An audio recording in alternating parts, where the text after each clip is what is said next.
السلام عليكم، كي درتو مزيانين؟ صحه لاباس؟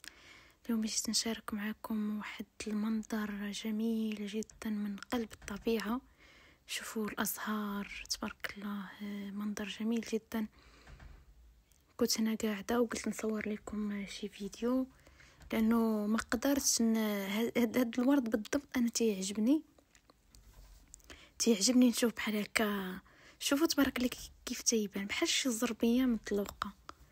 الصراحه كي صبات الشتا الدنيا زيانات، ناض الورد ناض الزرع، كانت الدنيا كحله. الصراحه ما كانش تعجبني انايا.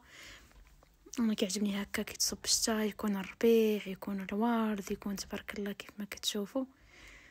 ها انتم راني كنت ماشيه مع الحد وكنصور لكم هذا الفيديو. كنتمنى ينال الاعجاب ديالكم. طبيعه كتسرع عينك، غير الطبيعه، ما كاين لا ديور ريتي شي حاجه هنا في هذه البلاصه، كاين غير الرخله والقيفار صافي.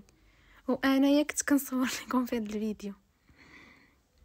الورد الاصفر هذا تنقولوا له حنايا الكلكاز. هذا الورد الصفر